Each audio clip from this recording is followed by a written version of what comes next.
Does a church have customers? Yes or no? And coming up on Ask Mike, how to get a discussion going at a Bible study. All of that coming up on the Better Sundays podcast. Welcome to the Better Sundays podcast. Focused, practical, and usable advice for church leaders looking to reach new young families and impact their community. Howdy, howdy, howdy. Mike Holmes here. Good to have you here in studio. Some of you are watching on video, some of you listen on audio, but it is a blessing to have you with us here. I am blessed to have so many of you as my friends and my listeners, and appreciate all of you that have spread the word and give me feedback and get back in touch with me. We're excited about the service of Reach Keep and being able to reach out and help so many different churches in so many different ways. It is just a blessing to be able to be a trainer and help pastors and Sunday school teachers get what they need. And so that's what we're all about here. And today we're covering a very, very important topic in our regular podcast. We are covering the idea of, does a church have customers? And of course, we're diving into this idea of, is a church a business or not? Do we have an obligation to be business-like at some level? And the answer, of course, is yes in some ways and no in others. We obviously know the church is a very important thing, spoke about throughout the New Testament, and very spiritual thing. But in a way, there are many things that we have that people are coming and looking for, and we're going to talk about that today. Does a church actually have customers? And then when we get to our Ask Mike segment at the end, we're going to cover this topic of how to get a discussion going at a Bible study. In other words, how to teach so you create discussion, and how to bring it back in and still keep in control of the content that you need to. So we're going to jump into things. If you're new here, I'm Mike Holmes. I'm the founding pastor, Sinclair Baptist Church, and blessed to be with you here in our little makeshift studio. Glad that you are here, and trust that you had a tremendous Lord's Day, however you were serving, wherever you were serving. We're excited for you in your ministry. We want to be a blessing to you and help you out. And please write us and let us know. My address is info, that's just info, at reachkeep.com. And you can always go to reachkeep.com and find our contact information there, but you can also find all sorts of other information that you might need. But from there, info at reachkeep.com, you'll get directly to me, and I'll be able to answer your question, whether on the Ask Mike thing or if it's just a personal question about ministry stuff.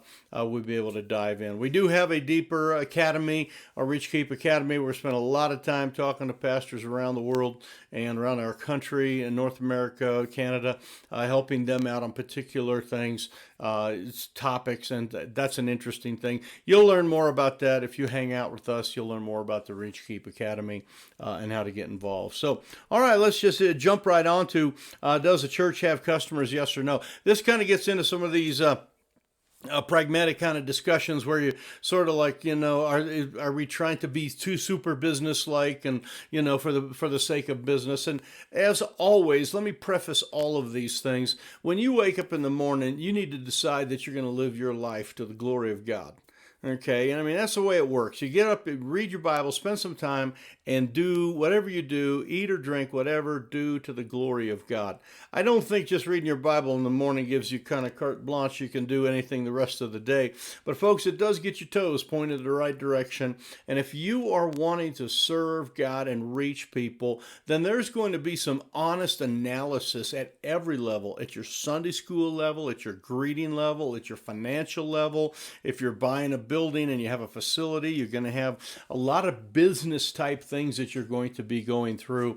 And one of these is this idea of, are we really serving people, and are they customers? Now, in the church world, there's often some kind of disparaging comments about people that are, shoppers and hoppers, and they're moving from this church to that church, and they're kind of looking around for something, and it's sort of like, even that's very a negative type of a thing, and it, it might be, I wrote down in my notes that sometimes churches are just aquariums and the fish go from this aquarium to that aquarium, or, some illustration like that I heard.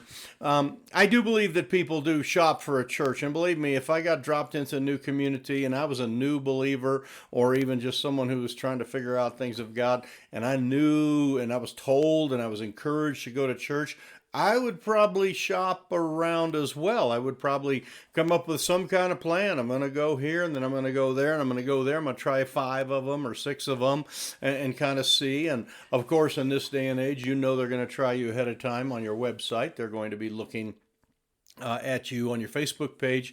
They're going to be looking at your Google, business page. All of those things are going to see way before they ever get there.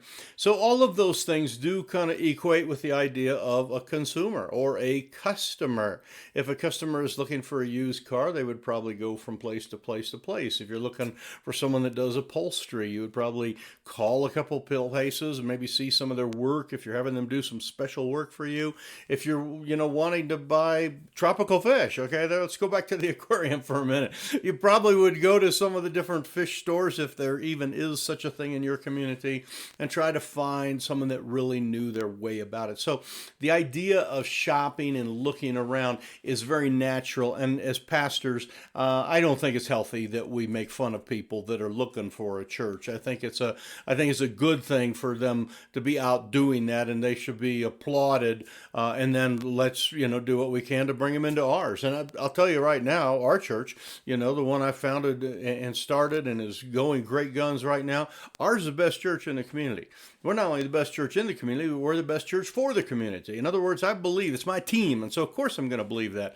And you probably ought to believe that about yours, too. And then when you see people come to your church, it's kind of a sort of a neat thing. They're going to be, looking at your church, and you're going to be doing the best you can to put your best foot forward and see if you can bring them in and then, lead them to the Lord and then disciple them. So, yes, there are some things. Now, I wrote down in my notes a couple of things here why people do, choose different churches, and there's many of them, and they're all legitimate. Okay, some have a little bit more weight than others. Some have to do with family matters. In other words, if they have a bunch of middle school and teenagers, they might be looking for a church that has middle school and teenagers, and that is not a bad thing. That is because they want their child to be ministered to. They are looking for someone that can teach at that level. If they have little bitty kids, they're probably looking for something that has a good nursery so they can drop the kids off and then be able know that they're safe and secure and all that, and then be able to enjoy a service. So those are all legitimate things, and we would do the same if we were looking in other places. Some people are looking for churches that have deeper friendships and role models. I was talking with a pastor today, and again, this is sort of putting on your thinking. Try to think like an unchurched person when they come to church. When an unchurched person comes to church and they're not familiar that much with church, and so the doctrinal questions, they wouldn't even know what they are. They wouldn't even ask the right questions and some of that. But what they're doing is they're walking into an environment. And I told this pastor today, it's like new people when they walk into a new church, okay, or a church to visit, and they're kind of they look at it kind of like a Home Depot. They look over it and they go in the remodeled kitchen area and they go, oh man, we really could use one of those, honey. And then they go over and they say, look at these windows. Wow, look at that front door. And like, oh man, here's some lawn and garden stuff that would really help. And what they're looking at is in their life, they're looking at going, wow, there's a stable family that is kind of like our age, and we need that. There's some teenagers that are respectful that we could buy some, there's some little kids that are sitting still in church and not crying and screaming and, throwing a fit. We need that too. In other words, when they go in, they're dreaming. They're looking at different things that are out there. And many people come to a church looking for role models, not only for their marriage, but for their children, for their little bitty kids. All of those things, they're looking for that. They're searching for some type of solution. So many times people come for that. Some people come to church because of the doctrine. In other words, they have a doctrinal belief that they're going to believe, and they've been raised that way, and they're going to check out your doctrinal statement and ask you for a statement or look it up on your website. So that does happen. There are some people that come to church, and this is a little bit more frivolous, but Boy, this is true, and in our community is true. People come because of location. They know they need to go to church. They've kind of were raised in some mainline thing. They know they need to go to church, but they are coming because your church is on the corner or your church is near their house, and they figure it is closer and they can get to it on a regular basis, which there's some merit there. They don't have to drive 30 minutes to a church or, an hour, whatever. Met someone today, drove 45 minutes to a church. Obviously, location wasn't an issue to them, but they're also a more mature Christian, and so they, joined this church because of the doctrine. So and then there are some that you come to church because of like it was friendly, okay, and that's a positive thing too. I mean, they may not know anything about doctrine, they may not have any grasp of anything biblical, but man, they were welcomed at the door, and someone asked about their children and some of that. So all of these things are legitimate things why people do come to church, which thus makes them a customer in that sense. And so I don't want you to, don't forget the why. I mean, we're doing all to the glory of God, but here is a couple of tips that I wrote down in my notes here to help us, okay, when people come in and they are looking, all right, and this would be for new people. You're not trying to be a crowd pleaser. That's not what all this is. But these are just some simple things. Here's one that I wrote down. Wrote down this is value as you would want to be valued. In other words, value them the way you would want to be valued. So some of that would be, being a good listener. And actually take a little bit more time and asking, where they're from and where their background, and pay attention to the children and how are the kids doing in school, and, the way that you would want to be valued. And of course, this is the golden rule: do unto others as you'd have them do unto you. This kind of goes into another one, which is a really important little lesson I learned years ago from somebody. It's just what's important to you is important to me. So what's important to you is important to me. So if they start asking many, many questions about the children's ministry, for example, that is what is important to them. And that's what we need to make sure that we start, that we talk to them about. Pastors lots of time like to move off to the doctrine or move to, different ecumenical type positions and kind of see where people are. But if they're just asking questions about nursery and kids and security and, how do you keep them safe and how do you move them from here to there, and do you do programs for your kids during the week, and do you do stuff, then if that is important to them, then you make that important to you and value them as a customer. I learned a lesson from a Walmart manager years ago. I was doing some work for Walmart to do a little snow removal, and I was in there talking to the manager about some important stuff that is important to me anyway. I was where we're going to pile snow and some of that stuff. A customer came up, and he was taught that customers are first, vendors. Okay, I was a vendor. Vendors are second. And he said, "Excuse me just a minute," and he took that customer and he walked way down the aisles and showed them exactly what they wanted, because what was important to them was important to him. Okay, and then he came back to me. He lived by the idea of customer first. And he was polite and came back and solved my problem, but he did put customers first. And this is this idea of what is important to a new person who is visiting needs to become important to us, and we need to think about that.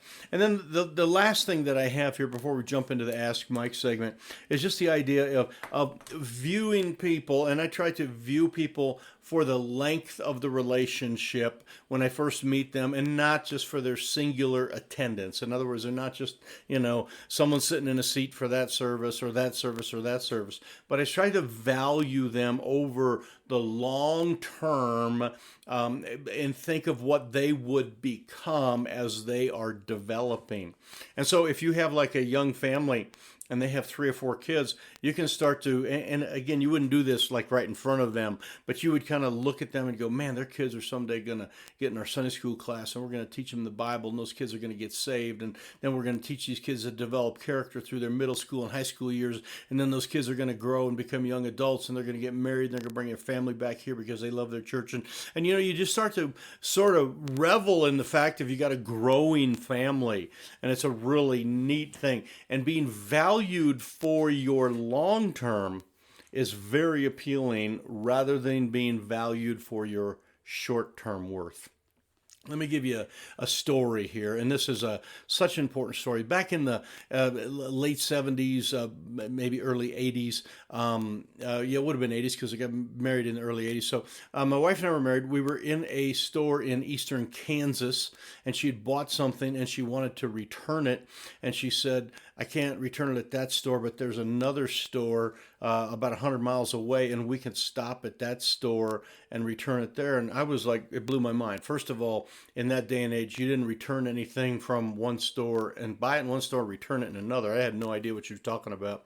She's talking about a new kid on the block that had just showed up in eastern Kansas, South Missouri, some of that area, and it was Sam Walton's new invention called Walmart. And of course, now they're mega and we think of them in a different way. But when we went into that store, she returned them, and I don't even think she had the receipt. And I learned a lesson. Walmart valued her for not just that one transaction. Oh, here's a lady trying to rip us off, bought those jeans somewhere other, some Kmart or some place, and now she's trying to return them here. No, they valued her. They took the jeans back right away, able to exchange them, bought some new ones, and we were hooked. Now, at that time, they weren't everywhere, okay? But we drove a long ways to go to Walmart then, and we now have since, and I have not totaled it up, but it's somewhere between $1 billion and $2 billion we have spent. I have no idea how much, but think about how much money we have spent at Walmart because they valued us for the long term. And this is something very important. When new families come and we're reaching people and they're looking at our church, we want to value them and really love on them and make sure that we're looking at them in the long term and not just the short term. And I know they're just first timers or maybe second timers trying to figure all that out, but it shows when you start to think and to love on people. So, all right, so that is our thing. Our church people, customer or visitors, absolutely, they are customers in the degree that I said here. They're also precious souls to the Lord, and we need to win them and help them to grow and mature and become disciples of Christ. And that is our goal: is to fulfill the Great Commission and to disciple these people, preach and then disciple them. So, all right, hey, let's jump into Ask Mike. Ask Mike. Had a question this week that had to do with Bible study, and it was, how do I get discussion going at a Bible study? Many times us preacher types, we are speakers, and all we do is speak. We don't ever listen, okay? And we're used to just speaking and getting through our amount of content, and you got like, these 5 verses you're going to make it through, and I'm going to get all the way through those verses and get done with it, and we're not interested in getting off of our pathway a little bit. Well, let me give you a method that will help you get discussion going. And by the way, I would venture to say that almost every time that you have been in a Bible study or a Sunday school class where some good discussion came, that afterwards the comments about it were positive. In other words, people said, man, that was a really good lesson today, Pastor, because there was some feedback, okay? Discussion is not a negative thing. Discussion is almost always a positive thing in a Bible study type setting. And especially if you're there as the leader, you can bring, if things get a little bit off tangent. And I've been there where people kind of, I think that. And it's like, well, no, wait, let's take a look at this verse. And you kind of bring them back. So let me give you a Bible study method or a teaching method. And it's called the teach and then discuss and then teach model. Teach, discuss, teach. So let's say you have 3 verses that you're going to go through. Okay, John 16, John 3, 16, 17, and 18. We'll just pick those. Okay, and you're going to start with the first one, and you're not going to go to the second one until you have discussion in the middle. You're going to get to the next verse, then you'll have some more discussion, then you'll get to the next one, then you have some discussion. So here's kind of how it would work. You would read through the verse, okay, and you would have prepped a few questions ahead of time, and you might, for example, a question on those verses might be, we find here that there's a promise of everlasting life. Does anybody know how long everlasting life is, or have any idea or illustration of something that is everlasting? And people will I once heard of something that, a story about everlasting. I thought about a circle and it goes all the way around. And you basically teach ask a question, and then you stop and you solicit from that. So it's teach, discuss, and teach. So now you can do this in a couple models. A good way to do it is if you have more than, we'll say a dozen people, is to break up into a couple of groups or maybe 3 groups, and you have group A, B, and C, and you go through the very first verse. Then you say, tell you what, at your group, let's discuss this, and you guys discuss it, and you guys discuss it. Let's come up with some ideas for describing eternal life and everlasting life. I would like for you to kind of think about that. I'd like for you to think about that over here, and you to think about that. I'll give you just a couple minutes to think about it, and you might jump into one of those groups and kind of be in there, talk about what everlasting means and some illustrations about how long it would be, and when we've been there 10,000 years, or we've been there 10 million years, bright shining as the sun from Amazing Grace. There's a lot of little different things. And then you get that, you posit the question, you give it out to them, and then you say, all right, so what do you guys have here? Oh, we came up with this illustration about everlasting life, that Johnny here had heard, from a sermon years ago. And he kind of will tell you, Johnny, what is it? Well, I heard this illustration about the Rock of Gibraltar and how big it was, and the waves would try to knock it down, and how long it would take, and that would be just eternity brand new. And it's like, oh, wow, that's kind of neat. What do you have here, group 2? Okay, a little discussion. What do you have at group 3? Discussion. Oh, these are some great things. Folks, when we get saved, when we trust the Lord as our Savior, we get everlasting life. And so then you say, let's just jump to the next verse. And then you go into the next verse and you do the same thing. You have a couple of questions, open-ended questions. All right, go ahead and discuss. I'll give you a few minutes here, and you start to do it. What you'll find is that if you teach for 5, discuss for 5, teach 5, discuss 5, teach 5, discuss 5. There's 30 minutes right there. You've already chewed that up. And what you'll probably find at the end, and this happens to me all the time, I'll say, okay, okay, we got to get back here to, let's wrap this up. We got to kind of close this one up. And they'll go, Pastor, we need some more time to talk. We need some more time. You're not giving us enough time to discuss. And what you've created is a discussion thing. Now, the benefit of this is then when fellowship happens in your church, it is fellowshipping around a spiritual matter and not a football game or a hunting season or a recipe or the new carpet or, whatever gossip happens to be going down. You're creating fellowship. People are connecting within your group and within your church, and they're connecting on a spiritual matter. And someone from here come over to that person and say, man, when I was a kid, I heard that illustration too, and suddenly you got a discussion going. So all of those things are called the teach, discuss, teach model. I can give you some more. Actually, it might be a good thing for Ask Mike. Next week we might get to that as well. So, all right, we've chewed up plenty of time here. Thank you for listening on our podcast. Thank you for watching on YouTube. The question that we were really dealing with is, does a church have customers? Yes or no? And we really kind of talked about recognizing that lifetime value of those people and how important all of that is. What's important to you is important to me. So if something's important to you, it's important to me, let me know. Please send me a note at info@reachkeep.com. I'll try to answer your Bible questions or your church management type questions with children, that type of thing. And of course, make sure that you continue to serve the Lord with gladness and that you enter into his gates with thanksgiving. This is Mr. Mike, and it's adios for tonight. We'll see you later. Bye-bye.